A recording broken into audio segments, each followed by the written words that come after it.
Okay, today my guest is Professor Elizabeth Maitland. I'll keep my introduction short to maximize our time with her. In the next 30 minutes or so, we'll talk about Elizabeth as a person. Professor Maitland is a thought leader and an esteemed scholar, and finally is a mentor to many PhD students and junior faculty. For the sake of time, I'll skip many of her accomplishments and give you a very quick snapshot. Professor Maitland works at the intersection of strategy, international business, and new institutional economics. She serves on the editorial boards of JIBS, the Journal of World Business, and previously was on the board of Human Relations. In addition to consulting to large multinational companies and small entrepreneurial startups, she provides policy advice to Australian and Chinese government departments and authorities. She also served as an economic governance advisor to the Australian Government International Aid Agency, the AUSAID. Thank you, Elizabeth, for joining us. Thank you. Thank you very much for having me. Elizabeth, what did you want to become when you were a child? When I was really, really little, I think I was like every little girl, and I think I just wanted to be a princess. I like the idea of big dresses and not doing very much. But I think that was very short-lived. For a while, I wanted to be a pilot. I had a grandfather who was an Air Force pilot, and I love flight. I love being in planes. I love that idea of being off the world. But I've also got terrible eyesight, so that was very quickly ruled out as a career. But where did you grow up? Primarily in Australia. So it was up and down Australia. We moved a lot as children. But I think then I wanted to be a lawyer, which I watched too many TV programs of barristers in court, defending the innocent and making big speeches. But I think when I got to university and I didn't get into law, and I saw how much work my friends in law had to do and all the memorization and casework, I thought, thank goodness I didn't do that. So yeah, I certainly didn't think of becoming an academic. I'm not entirely sure that many people do. When did you decide to get into academia? I didn't necessarily decide. I think I stayed is more accurate. At the end of my first research degree, so at the end of my basic bachelor's and honours degree, I'd gone out to work for a management consultancy company. And this was in the years of business process re-engineering, which was very dull work of mapping processes and working out where the costs were. And I remember one day I was deadly bored by this, and I was working with someone who was a fairly recent MBA. And he came in really, really excited. And he was just happy as anything. And that was because he'd found how to cut a cost for that day. And he looked at me and he said, I found my person to sack. I was thinking, oh my God, this is someone who might need that job. But, you're about to make their life very, very difficult. And all you can think of is what an achievement. And I just knew at that moment it was the wrong role for me. So I went back to do a PhD. And initially I thought I was going to go into policy or foreign service or something like that. And I never left. There are various times where I think, am I in the right role? But I guess once I was into the PhD, and I was not long after starting off with some teaching roles and then a part-time lectureship. And I guess I just stayed because I enjoyed it so much, the research and the teaching side of it. So I'm not sure it was ever a conscious decision. It was more I'm doing the PhD, let's take this part-time lecturing role. And it just kept going from there. Who was your advisor? My advisor was actually an economic historian who I married. Probably not that unusual in academia. Someone called Stephen Nicholas. And he'd started teaching me when I was in my undergraduate degree. But then I come back and started doing a PhD, and I really did a PhD in new institutional economics, which many famous economic historians like Doug North have been so important to. And its topic was on an international business topic, I guess. And that's sort of how I ended up sort of coming into IB, I guess. Interesting. Something that is not on your CV that people might find interesting. I don't know if it's interesting. There are two things. Like when that question was posed, I was sort of thinking there's nothing interesting about me. No, I'm being ridiculously falsely honest. One is I like driving fast cars. I find that incredibly fun and relaxing. So I've got a little bit of a petrol head reputation. It comes from sort of a long line of people in the family who like fast cars and like buying cars and driving them. And I think the other thing is I learnt piano right up until the level where I could teach. And I learned from someone at the Melbourne Conservatorium. So I wasn't at the conservatorium, but I learned from him privately. And I've got a sneaking suspicion I was this control plant, reminded him how good all the others were. But Mac taught me that even incredible brilliance at something comes from practice. And even the best musicians, even the best sports people, practice and practice and practice. But he also taught me that there is, and I remember when he thought you were getting really good at something because you went and learned at his house and he had a full grand piano in the room alongside an upright. And for a long time, I only ever was on the upright. And then one day he said, look, why don't you try that on the grand? And I couldn't believe it because it's such a different instrument to play. And then he accompanied me on the upright. And there is that moment in music and anything creative where you kind of transcend the moment. You step out of the time and the space that you're in. And you're just in that moment where you're co-creating something with someone. And it's amazing. You do sort of enter a totally different level of understanding. And I guess that was one of the first times I'd really understood creating something, creating that different moment with someone. And you get the same thing, I think, when you're fascinated by ideas, when you're with people who are talking about ideas and all of a sudden someone says something and people move to a different sort of thought process, they're intrigued by it, there are what ifs. And it's very similar to that moment where you're creating music with someone, where you sort of step out of what you know, you step out of that time and space. And I guess that for me has always sort of informed where I've gone in terms of, I was never good enough to be a concert pianist or even really a teacher. But that moment of sort of creating something and being curious about where can the music go with that person beyond what's written in front of us. And that was really, really powerful and has always stayed with me. That's quite interesting. That's quite interesting. I was listening to a documentary on Horowitz, and he actually is making similar arguments. And Yes. well, about these fast cars, how fast have you driven so far? What's the fastest? I haven't driven. I've been in a car that was driven at 240 kilometers an hour, which was just fantastic. Okay. Unfortunately, I don't have a license that allows me to drive that fast, so I won't reveal what I've done on a street road. But yeah, I have a car at the moment that has a 3-liter V6 engine, which sits at the lights and just chugs. I just love that sensation. It's such a nerdy thing. But yes. Perfect. It's great. After the recording is over, we'll continue that discussion, definitely. You'll find out what the speed was. Regrets, have you got any regrets?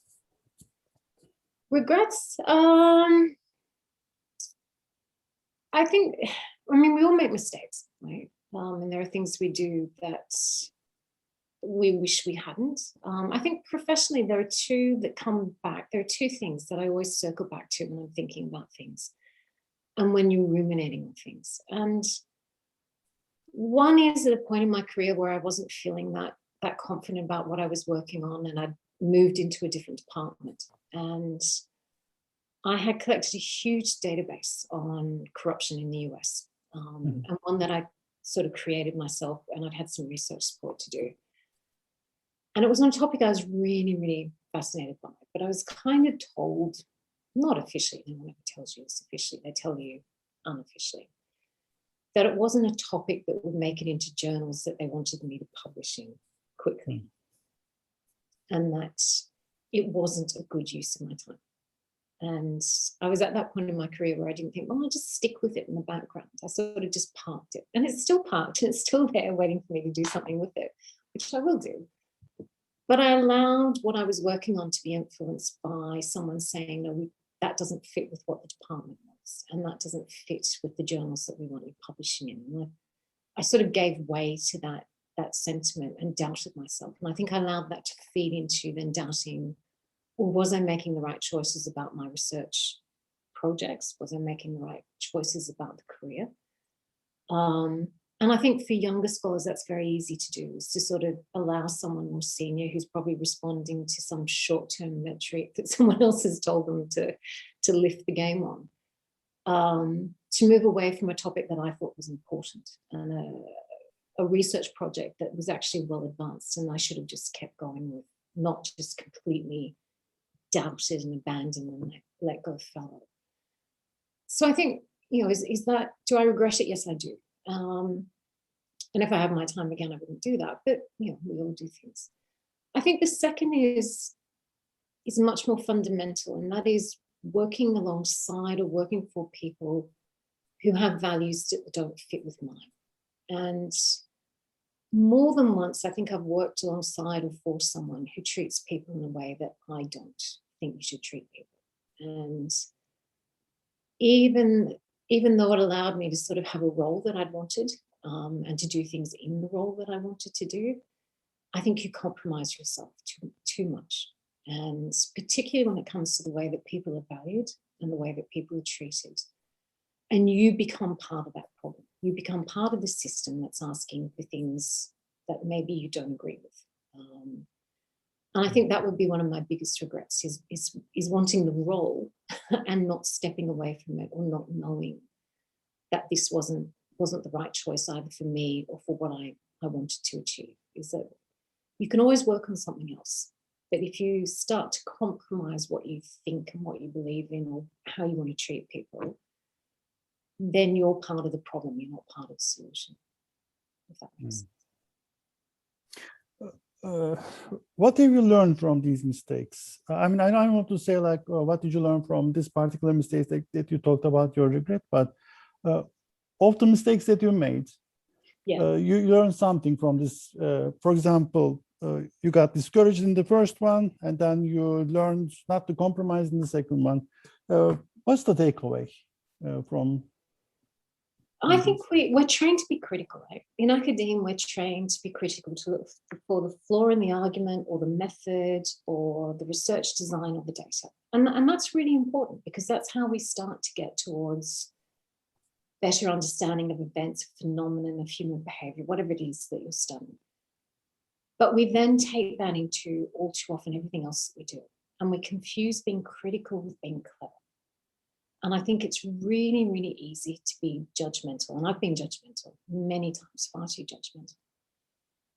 And it's much harder to look for, okay, so that's not that person's strength, or that paper isn't going to make it into a top tier journal, but it's still got something to say. So how do you find that piece within that research that actually is going to enhance our understanding of something or add to what we know? Mm-hmm. And I think what I've taken from it is that we shouldn't be judgmental. We should be far more open and balance the critical of side of the job, being critical in our roles as researchers, in our roles as teachers, as mentors, and be far more positive and upbeat and supportive. And I think that's really hard to do. We get lulled into this belief that being critical is clever, being smart is finding the flaw in something. And I don't think it is. I think being smart, really smart, creative people find the new. They find the positive in something. And that's actually quite hard to do. From your lips to my reviewers' ears, I'm hoping this will make a connection. My reviewers. Yeah, you're right though. Some critiques are quite harsh and unnecessarily harsh. And thank God for good editors. What are you most passionate about? But it's an interesting question. I think long term, I've always been passionate about history, because I'm really passionate about understanding why do people in societies do what they do.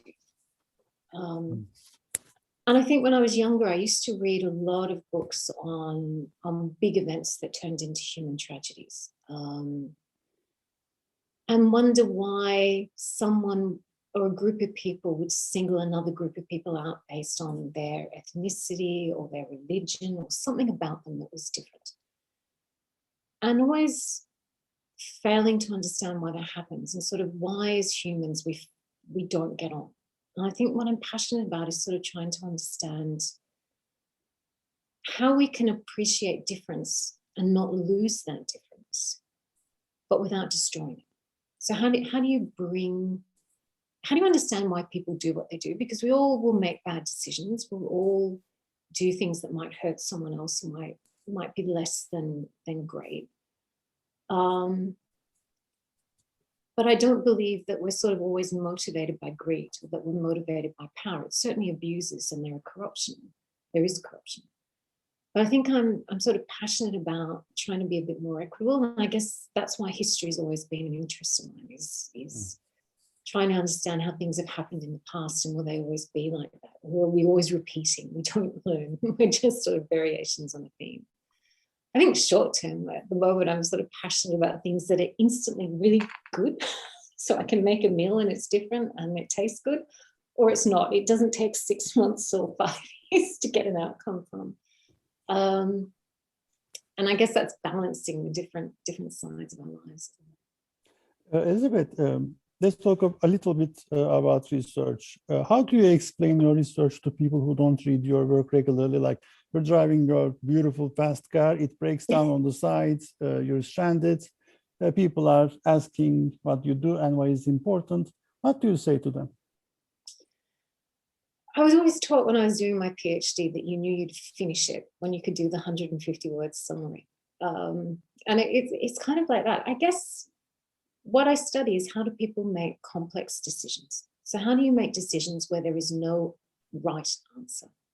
And when there's no way you can know when you make the decision that it's going to be the right decision. So it's going to involve trade-offs. There's an option here, there's an option there. And there's no set of information that's going to tell you ultimately that this is a better decision than this one.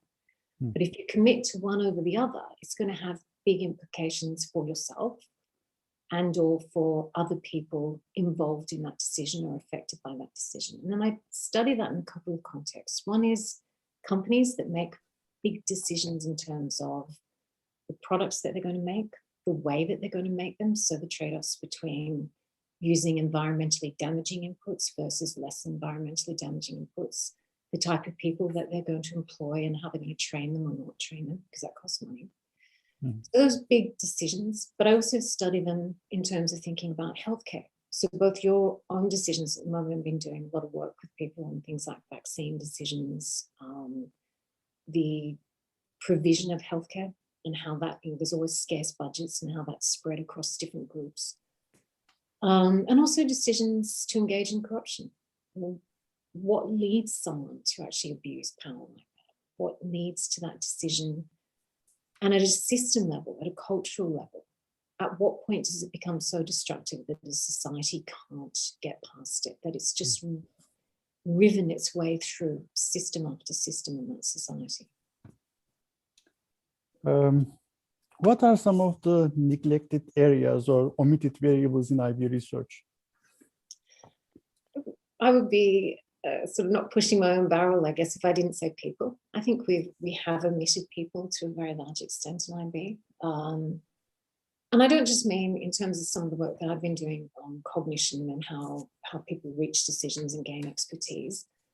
I think unless you buy into the assumption that organizations are very strong form entities and the individual is washed out by the effects of the large numbers. We intuitively in our societies think people matter. We look to leaders. We study individuals as great leaders or as great experts or as great professionals in sport and music or whatever it is. So on one level, we sort of society-wide tend to think individuals matter. And yet at IB, we tend to think, well, it doesn't really matter who the CEO is or the top management team until fairly recently. So I think we need to build back in individuals and that micro foundation of how individuals interact. I think we don't also include emotion. And that must have an impact, both at an individual level and increasingly at a society level, that societies will have prevailing, I guess emotion's a strong word, but sort of prevailing views and ideas that will move them towards certain acceptances and towards certain beliefs. I think we are ignoring a lot of the work. I'm working with a cellular biologist, for example. Some of the work I'm doing is on expertise in learning and how do we attain that. And he makes the point that ultimately we're just a series of chemical reactions. We're just a bunch of cells that have specialized up into organs, and our brain is just one part of that. And ultimately, when we're learning, it is a series of chemical reactions. So I think we need to understand that learning in context, which IB has an enormous amount to say about. I think the omitted variables beyond that are a lot of technologies and what's happening from that. I think we're behind the ball in thinking about the implications of digital technologies and things like machine learning. So, there is a little bit of work now in management and organization, but if you think about, as a human, you're an anticipatory system. You're anticipating the next thing to happen to you, or that you need to eat, or whatever it is. That's all machine learning is. It's just making predictions and then feeding them into the next round of predictions and the next round of predictions. And at the moment, generally, that's sort of seen as narrowing choice. But in fact, there's no reason why machine learning, and this is some work I'm doing with some mathematicians and others, you can actually impose onto those different series of rankings so that you can reveal what's going on in that series of predictions. And in fact, we could be using that as a field to, for example, present managers with much greater choice and understanding of the trade-offs, so that there's greater requisite variety in what they're considering rather than less. And so machine learning can inform both our own theories and the way that we model, but also in the way that we study machine learning affecting everything from not just how do you optimize warehouse space, but actually how can it support judgment? How can it support expert decision making rather than narrowing our choice? Ezra, can we talk about the process of thinking, or the process of creative thinking and the state of idle curiosity? Like, how do you come up with these interesting papers, interesting ideas, research topics? What is the process that you follow? I think it's random. At any one point in time, we've always got lots of different sort of ideas and papers and projects on the boil and at different stages of development. I've always found that it comes from talking to people both in the field, but then outside the field. So people who are in specialties very, very different to mine. So one of the things I've been sitting in for the last year is a weekly sort of research symposium, seminar discussion with, as diverse of people as quantum physicists, as cellular biologists, mathematicians, and architect. And they look at the world slightly differently to the way we do. And all of a sudden you find out a body of knowledge and a body of learning that you really didn't know very much about, but it intersects with something you're working on. And that points you in the direction of literatures that you can have a look at, that you can read. Always cognizant that you've got to be very careful of how you then combine it with your own disciplinary expertise and what you're working on. Sometimes it's because of interacting with other people in organizations and business, just seeing things. Okay. Sorry. How is this evolution in IB research happening, or what do you think about the culture of IB scholarship evolving over time? I think one of the omitted variables for me at the moment that's sort of dropped off the study list is political economy and geopolitics. And we live in a world where that's becoming, again, a more fractionalized world. We're moving towards greater barriers, both sort of economic, but also social. And when I think about IB, for me, it sort of starts with Heim. And it starts with Stephen Heimer's seminal thesis saying, I work in neoclassical economics and international trade, and that theory says there shouldn't be multinationals. And yet we look out the window and there's an awful lot of them out there.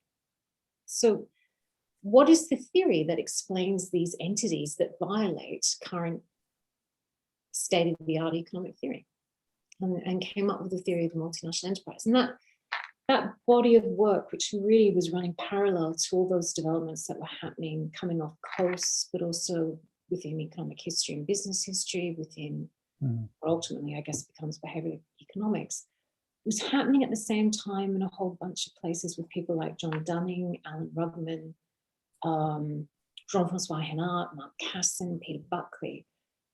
Theories of the firm that didn't take as the neoclassical paradigm of what a firm is, but wanted to open up that black box. So that was one big rich body of research that I think IB scholars were really contributing to and building with scholars in allied fields. And I think the other one was, of course, the international management side of the equation, which was how do you manage these subsidiary networks? All the work that came in that slightly different body of research and was more, I guess, drawing on sociology and more traditional management. And I think those two have come together and then cross-pollinated. So there's been a much greater influence from sociology in what all of us think about in terms of IB theory. So you don't just get new institutional economics idea of institutional theory, you also get it from the organizational institutionalism. They're not the same. Sometimes people try and make them the same, but they're not. And so I think we've become more rigorous. I think the theories have become richer. We've thought about not just multinational enterprises, but entrepreneurial startups. We've thought about lots of different topics, but I think somewhere along the line, we've lost that political economy side of what we did. And so the work of people like Vernon Smith on sovereignty at bay, the whole school that Hyman then went into, becoming a Marxist economist, but this idea that multinational enterprises can bring knowledge transfer, they can bring multiplier effects, but they can also bring damage. They can be associated with the loss of cultural consumption patterns, poor environmental practices. That is, we still study that, but we've lost our key role in sort of highlighting that. And I think while we've got better and more rigorous in our analysis and our research methods, I think we've lost that dialogue back out to other disciplines. So we're a field of study, but we've lost a lot of those connections back out to our parent disciplines. And we're almost talking to ourselves too much, if that makes sense. Beautiful. Let's talk a bit more about advising and mentoring. And what are some of the common mistakes that you see junior faculty and PhD students do? Things that they do regularly that they shouldn't, and if you see it, you say like, I wish you didn't do that. What are some of the big mistakes that they are doing? They do what I did. They doubt themselves, and it's incredibly hard to be confident in yourself when you think there are all these really smart people who've gone before you or who are judging your work. And I mean, we all make, I think when we're more junior, the mistake of reading and keep on reading, thinking that next article will have the link between what we're thinking and will solidify our understanding of that set of relationships or that theory that doesn't quite gel in our head. And to some extent, yes, you do need to read, but I think you can read too much. I think the second thing that happens when you're reading too much is that you're then worried that if someone else comes out with a variation of your idea, that all your work is finished. Your research no longer has any value because someone else has. And you sit there going, no, that should be a good thing because it means that someone else has seen that gap, and it's never going to be filled by just one person. It's going to be filled by lots of people looking at it from different angles, collecting slightly different data sets. And I think all too often I've had someone panic going, but I've read this article and I've already done it. It's like, well, no, they haven't. Step back and take some perspective.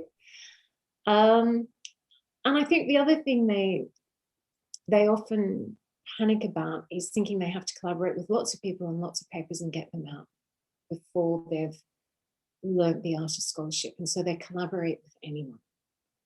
And sometimes that can be with people who sort of take them for a bit of a ride. And I've had junior faculty come to me saying, look, I'm working with this person.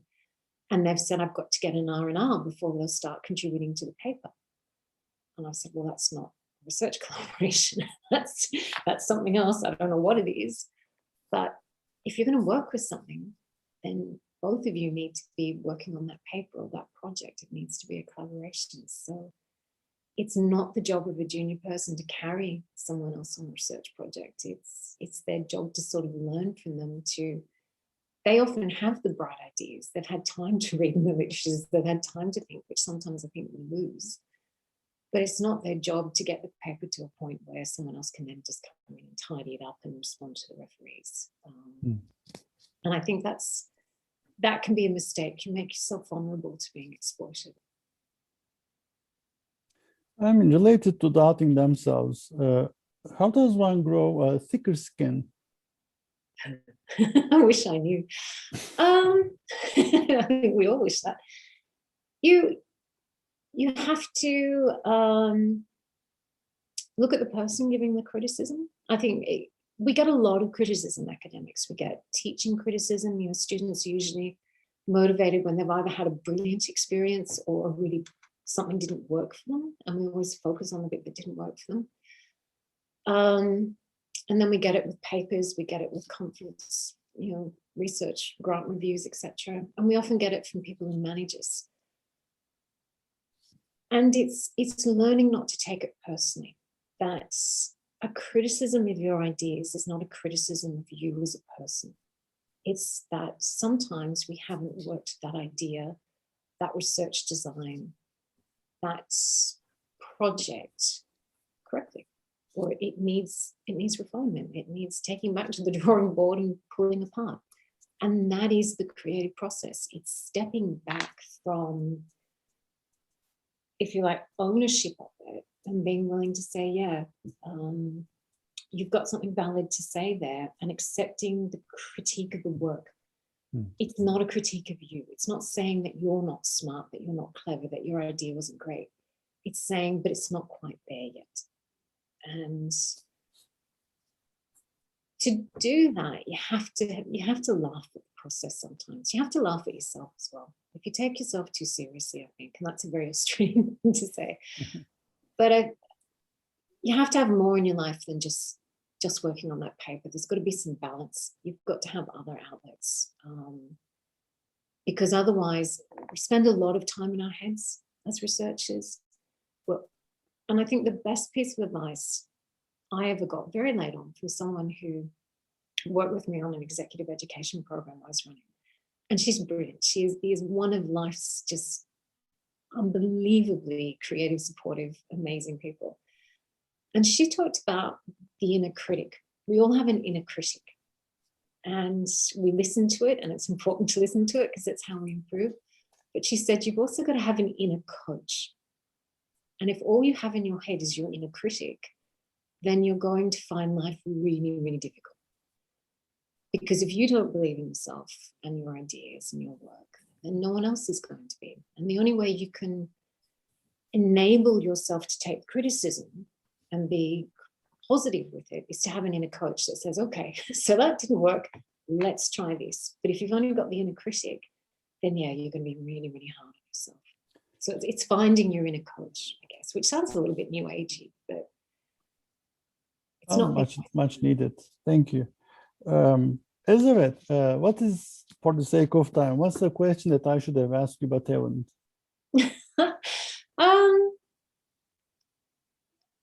I think the question that I would have wondered about is, where are universities going? And they are, and of course I can only talk from the systems that I've been in, and those I sort of interact with tangentially, particularly in this time and period.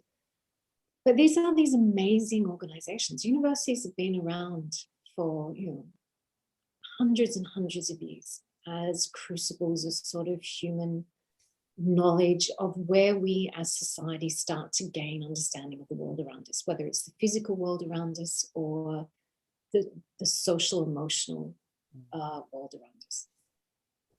And they're incredibly valuable if they're independent, if they're capable of facilitating debate, if they're capable of facilitating difference. We should be able to disagree. We should be able to argue and have alternative viewpoints.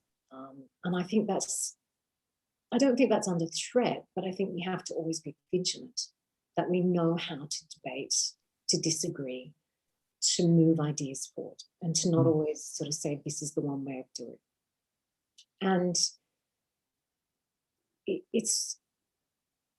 I think we're under pressure from things like a lot of learning may ultimately be done through all the information technology platform type companies that can create lots of digital content, that can do it a lot better than we can within universities.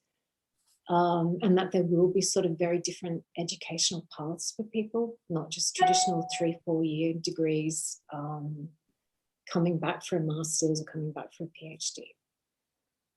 But that as universities, we still have that incredibly important role to play as being independent knowledge creators, facilitators within society. And I think that to me is, I think we in universities need to be quite careful that we protect that and we facilitate it.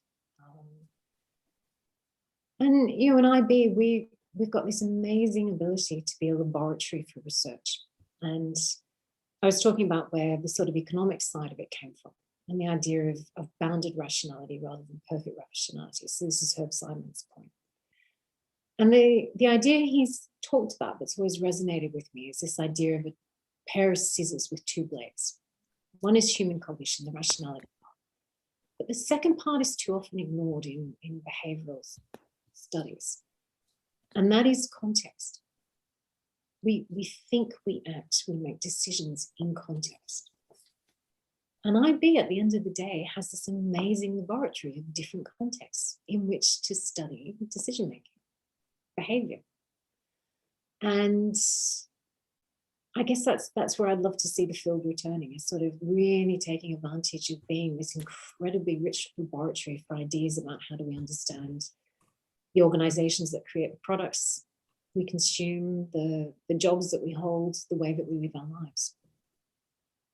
When I was listening to you, I just remembered a couple of things Bertrand Russell said, and this is very much in line with your way of thinking. I should go back and read them again. This was interesting. This was very helpful. Thank you. Thank you, Elizabeth, for your time. I learned a lot. I'm sure the audience will agree with me. Thanks, Ilgaz. That's great.